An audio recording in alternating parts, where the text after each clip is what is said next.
Alors, deuxième épisode, comment on a commencé à organiser la QDR. Eh bien, on a fait ce qu'on appelle des manifestes.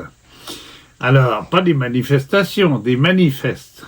C'est-à-dire qu'on a recueilli des témoignages avec des retraités qu'on retrouvait notamment grâce au service d'éducation des adultes du Cégep de Rosemont. Et puis on leur a demandé quels sont vos problèmes, quelles sont vos difficultés, et on a fait deux manifestes. Un manifeste sur la pauvreté, et on peut dire la misère, parce qu'à l'époque les retraités étaient vraiment au minimum au niveau de leurs revenus.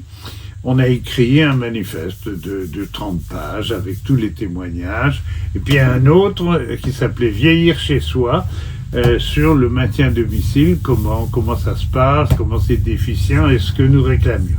Et puis, les retraités avec lesquels on avait travaillé ces manifestes nous ont dit, mais il faut répandre ça, il faut diffuser ça.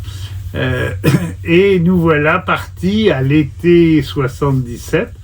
On est parti faire le tour du Québec.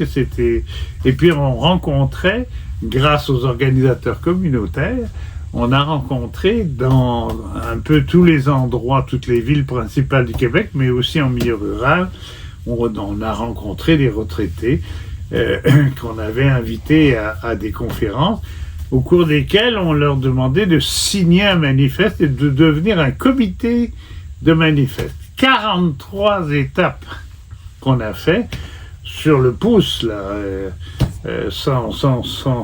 avec des frais minimaux. Bon.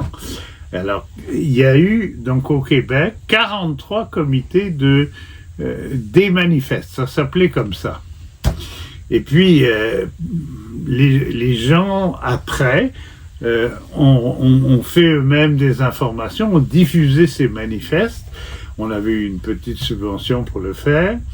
Et ça a donné les sections qui sont devenues en 80 un congrès de fondation qu'on a fait encore au Cégep de Rosemont, qui sont devenus l'Association québécoise pour la défense des droits des retraités. Je m'en rappelle très bien parce que à l'époque j'avais des cheveux assez longs et j'ai encore les photos et l'Assemblée générale a été très pittoresque et c'est moi qui la présidais.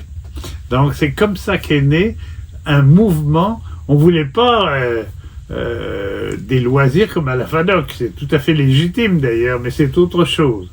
On voulait un mouvement de défense des droits des retraités, et c'est comme ça que la QDR est née au Québec, et c'est ce qu'elle est aujourd'hui encore, un mouvement de défense des droits.